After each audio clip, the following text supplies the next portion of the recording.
Hello दोस्तों, नमस्कार। एक बार फिर से आप सभी का हमारे यूट्यूब चैनल में हार्दिक स्वागत है। तो आइए दोस्तों, आज हम जो करने वाले हैं बात किसमें सिलेबस की। जो आपका फॉरेस्टर का सिलेबस है, फॉरेस्टर काफ़ी बच्चों को जो है इसमें कन्फ्यूज़न भी है, क्योंकि सिलेबस ही आपका कन्फ्यूज़ वाला दिया है कि क्या कितने नंबर का क्या है, कितने नंबर का क्या है। अलग अलग पार्ट में जो है इसमें तोड़ा गया है ना। तो ये जो आपका सिलेबस यहाँ पर दिया है किस किस चीज़ का, ये जो पोस्ट हैं आपकी, एक तो है सहायक कृषि अधिकारी और वरिष्ठ दुग्ध निरीक्षक और फार्मासिस्ट केमिस्ट, और ये है दोस्तों आपका वन दरोगा, है ना। ये तीन चार जो पोस्ट हैं, इनका जो अगर हम सिलेबस की बात करें तो 70 नंबर का जो सिलेबस है इनका सबका कॉमन है। 70 नंबर का इन चारों का कॉमन सिलेबस है, यानी कि 70 नंबर का आपका क्या होगा, 70 मार्क्स का सेम पेपर आएगा। किसका? इन चारों का। ठीक है। और 30-30 नंबर का जो है क्या आएगा, अलग अलग। तो 30-30 नंबर में क्या क्या अलग आने वाला है। तो 30 नंबर में हम बात करते हैं, अगर हम बात करें सहायक कृषि अधिकारी में, तो 30 नंबर में जो आपका आएगा, जो आपका सिलेबस पार्ट ई में दिया होगा, जो पार्ट ई में आपका सिलेबस दिया होगा वो सिर्फ किसके लिए होगा, वो सिर्फ होगा सहायक कृषि अधिकारी के लिए। इस बात को आप ध्यान में रखना, आपको ये सारा सिलेबस नहीं लेके चलना है। जो आपका ABCD compulsory for all 70 mark, इसका मतलब है जो ABCD वो कंपलसरी है किस किस के लिए आपका, जो ये ऊपर सारी पोस्टें दे रखी है, ये वाली सहायक कृषि अधिकारी, ये वाली वरिष्ठ दुग्ध अधिकारी, फार्मासिस्ट और फॉरेस्ट वन दरोगा के लिए 70 नंबर का कंपलसरी है। कौन सा? ए वाला भी, बी वाला, सी और डी, जो इन चारों में सिलेबस दिया हुआ है। अब बात करते हैं 30 नंबर का। 30 नंबर का सबके लिए अलग अलग है। वन दरोगा के लिए 30 नंबर का अलग होगा, केमिस्ट्री फार्मासिस्ट के लिए अलग होगा, दुग्ध निरीक्षक के लिए अलग होगा और सहायक कृषि अधिकारी के लिए अलग होगा। इस बात को आप अच्छे से नोट कर लेना है, ठीक है। अब देखो यहाँ पर सिलेबस क्या दिया है। अब देखो, सबसे पहले बात करें सहायक कृषि अधिकारी की, है ना। जो पार्ट इसमें दिया आपका पार्ट ई, आपको देखना है।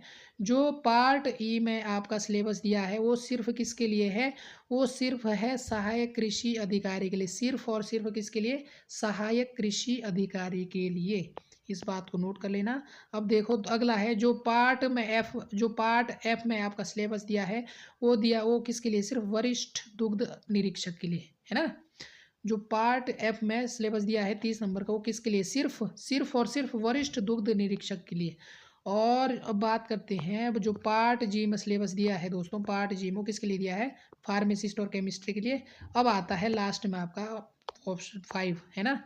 जो आपका जो एच में दिया है, जो आपके एच में जो भी सिलेबस दे रखा है वो किसके लिए, फॉरेस्टर, फॉरेस्टर यानी कि वन दरोगा के लिए दिया है।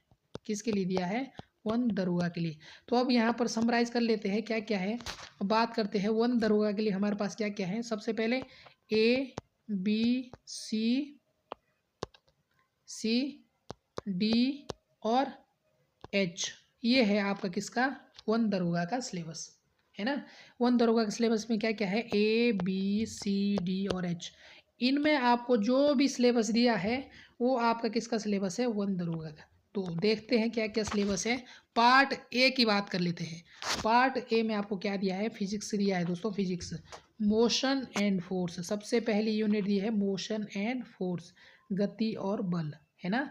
कुछ दिक्कत नहीं है, 11वीं और 12वीं का सिलेबस है। और दूसरा दिया है वर्क एनर्जी एंड ग्रेविटेशन, यानी कार्य ऊर्जा और गुरुत्वाकर्षण दिया है किसमें, यूनिट 2। यूनिट 3 में दिया है आपका फिजिक्स का कौन सा चैप्टर, साउंड। यूनिट 3 में क्या दिया है आपका, साउंड। यूनिट 4 में दिया आपका ऑप्टिक्स। और यूनिट 5 में आपका क्या दिया है, यूनिट 5 में दिया है दोस्तों आपका इलेक्ट्रिकल एंड मैनेजमेंट। ये आपका किस में दिया है, यूनिट 5 में। तो 5 यूनिट है आपकी फिजिक्स की। कितनी यूनिट है, सिर्फ 5 यूनिट आपकी दे रखी है। पार्ट बी में आपका दोस्तों क्या है, केमिस्ट्री, है ना। पार्ट बी केमिस्ट्री आपका, जिसमें आपका दे रखा है nature and behaviour of matter. क्या देखना है आपका, nature and behaviour of matter, जो पदार्थ की प्रकृति और व्यवहार, ये आपको देखना है। केमिस्ट्री का सिलेबस है एटम एंड मॉलिक्यूल, है ना। एटम ये दे रखा है, स्ट्रक्चर ऑफ एटम पढ़ना है आपको, आइसोटोप क्या होता है, आइसोबार क्या होते हैं, बोर्स मॉडल क्या होता है। इतना आसान आसान सिलेबस आपके पास दे रखा है। पीरियोडिक प्रॉपर्टीज़ क्या होती है, एटॉमिक रेडियस, आयनाइजेशन एंथैल्पी, ये सारी चीज़ें आपको दे रखी है। बिल्कुल आसान सी चीज़ें आपको जो है यहाँ पर सारी चीज़ें कवर करनी है। दूसरा आपके पास क्या दे रखा है, केमिकल रिएक्शन, रासायनिक अभिक्रिया। रासायनिक अभिक्रिया में आपको क्या दे रखा है दोस्तों, तो ज़्यादा कुछ आपको दिया नहीं है। रासायनिक अभिक्रिया में क्या दे रखा है, ये दे रखा है आपको केमिकल इक्वेशन, बैलेंसिंग, बैलेंस करनी है आपको केमिकल इक्वेशन ऑफ, आपको टाइप मतलब रासायनिक अभिक्रिया कितने प्रकार की है, फिर उनको कॉम्बिनेशन डिकॉम्बिनेशन इनके वो बनाने की विधि है, आपको छोटा मोटा सिलेबस दे रखा है। ऑक्सीडेशन क्या है, रिडक्शन क्या है, एंडोथर्मिक अभिक्रिया क्या होती है, एक्सोथर्मिक क्या होती है, ये सारी आपको यहाँ पर दे रखी है। तीसरी पार्ट में क्या दे रखा है आपका, एसिड, बेस और सॉल्ट। तो आपको पता है एसिड, बेस, सॉल्ट, ये सारी चीज़ें है छोटी छोटी दे रखी है। प्रॉपर्टी क्या होती है एसिड की, और पीएच स्केल में आपको पता है कि 14 तक रहता है। इसके बाद ये प्रॉपर्टी NaOH की क्या है, ब्लीचिंग पाउडर की क्या है, बेकिंग सोडा की क्या है, ये 10th। अगर आप में बात, अगर 1 दरोगा की तैयारी कर रहे हैं, तो अगर आपने अच्छे नंबर लाना है तो 9th और 10th, ये जो साइंस की बुक है इसको आप एक बार अच्छे से पढ़ लेना, अगर आपको अच्छे नंबर लाने हैं। 9th 10th की अगर आपने साइंस की बुक अच्छे से पढ़ ली, बिल्कुल मन से, तन से, धन से, तो आपका जो ये 70 नंबर का जो ये सिलेबस दे रखा है ABCD में, इसमें से आपके कम से कम 50+ नंबर जो है कवर हो जाएगा। किसमें, 1 दरोगा में। जी हाँ, जो अगर आपने 10वीं की और 9th की साइंस अच्छे से पढ़ ली, साइंस की बुक है ना, क्योंकि साइंस की बुक में मिक्स रहता है ना, उसमें 9th 10th में केमिस्ट्री मिक्स रहता है, फिजिक्स मिक्स रहता है, बायोलॉजी मिक्स रहता है। तो बाकी चीज़ें जो आपको नहीं मिलेगी वो 11th 12th में जाके आपको पढ़ना है। 11th 12th आपने पढ़नी ही पढ़नी है, साथ में आपको क्या पढ़नी है, 9th 10th, ये चीज़ें आपको पढ़नी है। आपको ज़्यादा चीज़ें ज़्यादा डेप्थ में जाने की ज़रूरत नहीं होती है, मेन चीज़ें आपको पढ़नी है। उतने न्यूमेरिकल्स आपसे पूछे नहीं जाते, मात्रक पूछे जाते हैं, फॉर्मूला पूछे जाते हैं, 2-3 न्यूमेरिकल आते हैं, उतने तो एग्ज़ाम में आते हैं। तो फिजिक्स में ज़्यादा घबराने की कोई ज़रूरत नहीं है। अगला जो पूछा गया है, अगला है आपका metal and non metal. Chemistry का है धातु और अधातु। 10th का चैप्टर है दोस्तों। 10th में अगर आप जाओगे तो तीसरा ही चैप्टर आपका आ जाता है मेटल और नॉन मेटल का। तो जहाँ पर जो है इससे संबंधित प्रॉपर्टी दे रखी है, आपको दिख जाएगी वहाँ पर 10th में, काफ़ी अच्छे से जो है डिफाइन कर रखा है ना। तो चौथा अगली यूनिट आ रखी केमिस्ट्री आपके कार्बन के कंपाउंड है। देखो, डबल बॉन्ड है, ट्रिपल बॉन्ड है, सिंगल बॉन्ड है, एल्कोहल, कीटोन, हेलोजन, ये सारे आपको पढ़ने हैं कार्बन के कंपाउंड। ये आपको मिलेगा 11th की बुक में। फिर पार्ट सी में अगर बात करें, पार्ट सी आपका क्या है, बायोलॉजी है ना। इसमें है origin of life and evolution. ये है origin of life and evolution. 11th का जो है दोस्तों आपको जीव जगत में ये देखने को मिलेगा। अगला जो आपको दे रखा है, कौन सा दे रखा है, cell biology and tissue system. तो cell biology and tissue system भी दोस्तों आपको क्या है, ये भी आपको 11th 12th में देखने को मिलेगा। अगर आप 9th और 10th की अगर आप अच्छे से किताब पढ़ते हो तो 50% आपका कवर हो जाएगा सिलेबस, 50%। बाकी बच्चा 50% सिलेबस आपका वो 11th और 12th से कवर हो जाएगा। तो बेसिक आपको जो है कहाँ मिलेगा, 9th और 10th की बुक में। तो आपको अच्छे से 9th और 10th की बुक भी साथ लेके चलनी है। अगला है आपका जेनेटिक्स है, और डाइवर्सिटी ऑफ लिविंग ऑर्गेनिज्म है। जेनेटिक्स भी आपका आनुवांशिकी अगर आप देखोगे तो ये जो आपको मेंडेलिन, ये 10वीं की बुक में आपको दे रखा है। मेंडेलिन का आपने पढ़ा होगा मटर में, किस में किया था, मटर में। तो ये किस में आपका जेनेटिक्स आपको 10वीं की बुक्स में मिल जाएगा, है ना। और बाकी आपका क्या है, डाइवर्सिटी ऑफ लिविंग ऑर्गेनिज्म है, और flooring plants and plant physiology. The flower क्या है, फर्टिलाइजर, पॉल्यूशन क्या है, फर्टिलाइजर आपने पढ़ा होगा। पुष्प की अनुदैर्ध्य रिकॉर्ड जो इस प्रकार से बनी थी, ये आपने पढ़ा होगा किसमें, 10th की क्लास में आपने ये जरूर पढ़ा होगा। तो 10th की साइंस और 9th की साइंस अगर आपने अच्छे नंबर लाने हैं तो ये आपने एक बार ज़रूर पढ़नी है, ये कवर करके करनी है, आपको कवर करनी है। तो अगली यूनिट है ह्यूमन एनाटॉमी एंड फिजियोलॉजी। तो जिसमें ये देखो दोस्तों, protein, carbohydrate, lipid, mineral, salt, vitamin, ये भी 10वीं में आपको भरपूर मात्रा में देखने को मिलेंगे। भरपूर है, विटामिन तो भरपूर है, कार्बोहाइड्रेट भी देखने को मिलेगा, मिनरल्स भी देखने को मिलेगा। और इन्वायरमेंट दोस्तों, इन्वायरमेंट तो पढ़ना ही पड़ेगा। इन्वायरमेंट से आपको पता है इकोसिस्टम है, 10th में आपको इकोसिस्टम भी देखने को मिलेगा, फूड चेन है, फूड चेन भी देखने को मिलेगी, फूड वेब्स भी देखने को मिलेगा, नेचुरल रिसोर्स भी देखने को मिलेगा आपको कि नेचुरल रिसोर्सेज क्या क्या है। ये 8th या 7th वाली क्लास की साइंस वाली बुक में है नेचुरल रिसोर्सेज। और पॉपुलेशन ग्रोथ एंड पॉपुलेशन, ये सारी चीज़ें आपको देखनी है ना। तो इतना बड़ा सिलेबस नहीं है आपका, 10th का सिलेबस आपको यहाँ पर देखने को मिलेगा। हेल्थ एंड हाइजीन है, हेल्थ एंड हाइजीन आपको देखना है। General idea personal HIV AIDS, ये आपको देखा है ना, आपको 10th में देखने को मिलेगा HIV और एड्स। अगला है प्लांट एंड एनिमल ब्रीडिंग, ये भी है दोस्तों। तो मैक्सिमम पार्ट आपको जो है 10वीं में देखने को मिलेगा। फिर उसके बाद आपको अगर 10वीं की बुक में नहीं मिलता है तो आपको क्या करना है, 11वीं में जाके आपको देखना है। अगला जो पार्ट आता है आपका वो आता है मैथमेटिक्स का।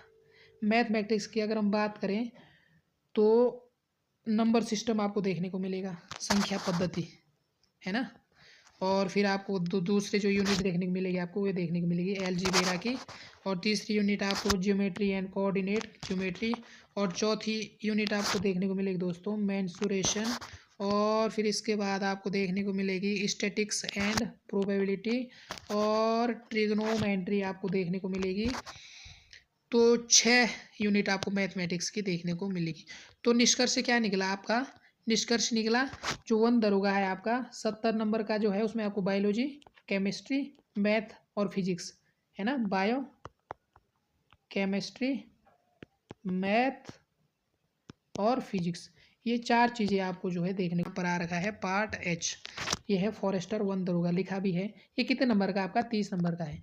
जो H वाला पार्ट है आपका कितने नंबर का है, 30 नंबर का है। तो ये काफ़ी है दोस्तों, ये साइंस से ये रिलेटेड है। आपका मोशन है, मोशन दे रखा है, गति क्या है, ये ग्रेविटेशन है, गुरुत्वाकर्षण क्या है, सेम वही दे रखा है। इन्हीं में ऐसा आएगा जैसे फ्लोटेशन है, वर्क एनर्जी एंड पावर ये दे रखा है आपके पास, हीट क्या है, लाइट क्या है, साउंड क्या है, एटमॉस्फेयर क्या है। और यूनिट सेकंड में आपको क्या देखने को मिलेगा, जैसे मैटर एंड इट्स प्रॉपर्टी, पदार्थ और उसकी प्रकृति। और फिर पार्टिकल नेचर, बेसिक यूनिट्स ये देखने को मिलेगा। और स्ट्रक्चर ऑफ एटम सेम ही है, जो सिलेबस है आपका ऊपर से उसी में से आपको यहाँ पर टॉपिक देखने को मिलेंगे। मेटल एंड नॉन मेटल है, कार्बन कंपाउंड है, पीरियोडिक क्लासिफिकेशन है।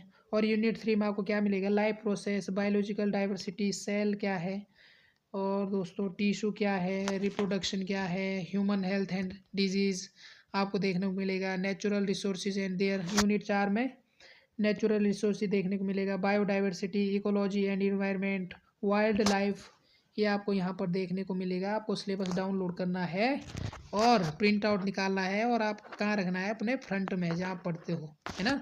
फॉरेस्ट्री भी आपको देखने को मिलेगी किसमें, 30 नंबर में। तो ये फॉरेस्ट्री से भी आपको यहाँ एग्ज़ाम देखने को मिलेगा। और यूनिट 5 में क्या दे रखा है आपके पास, एग्रीकल्चर, ये एग्रो एग्रो फॉरेस्ट्री और सिल्वीकल्चर, सिल्वीकल्चर जानते हो ना, मत्स्य पालन। और सीड है आपका, सीड है टाइप सीड, बीज के प्रकार। तो ये आपका अलग से 30 नंबर का है ना। क्रॉप प्रोडक्शन है, जैसे सोइल है, मिट्टी है। अब वन उसमें पूछा गया था कि मिट्टी का जो रंग है काला वो किस कारण होता है, कौन से केमिकल के कारण होता है। इस प्रकार से प्रश्न पूछे, जैसे आपके पास दे रखे हैं ना, पोटैटो है, टोमेटो है, से शुगर कैन है। तो ये आपको देखना है इनमें जो रोग है किस कारण होता है, किस प्रकार से होता है, और इनकी प्रजाति कौन कौन सी है। इस प्रकार के प्रश्न आपको यहाँ से देखने को मिलेंगे। और फिर प्लांट ग्रोथ और रेगुलेटर है, और बेसिक स्टैटिक्स एनालिसिस ये पढ़ना है आपको। तो ये आपका कितने नंबर का है, सिर्फ 30 नंबर का। जो ABCD ये है आपका क्या क्या है, बायोलॉजी, बायो प्लस केमिस्ट्री है ना, शॉर्ट में लिख रहा हूँ, और फिजिक्स प्लस मैथ। ये आपका कितने नंबर का है, ये आपका 70 नंबर का है ना। प्लस जो 30 नंबर का आपका बचा, 30 नंबर का वो आपका H वाला पार्ट है जो हमने अभी डिस्कस किया था। तो क्या है, सिलेबस है, अच्छे से आपको तैयारी करनी है। 9th 10th की बुक आपको ज़रूर प्रीफर करनी है, 9th और 10th की, क्योंकि बेसिक आपको 9th और 10th में ही मिलेगा। और इतना डीप पेपर आपका नहीं बनेगा, 9th 10th अगर आपने भी अच्छे से कवर करोगे, थोड़ा 11th और 10th 12th का देखोगे थोड़ा ऊपर से, और बाकी आप 9 10th का, तो आपका जो है पेपर जो है अच्छा होने वाला है। तो हैं बाकी आप जो है प्रीवियस ईयर जो है किसके यूकेपीएससी के, उनको आप देख लेना एक बार, जो साइंस से रिलेटेड है, तो आपको आइडिया आ जाएगा।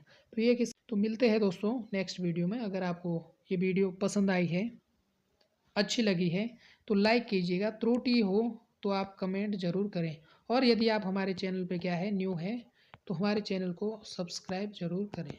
तो मिलते हैं दोस्तों नेक्स्ट वीडियो, तब तक के लिए आप सभी का धन्यवाद।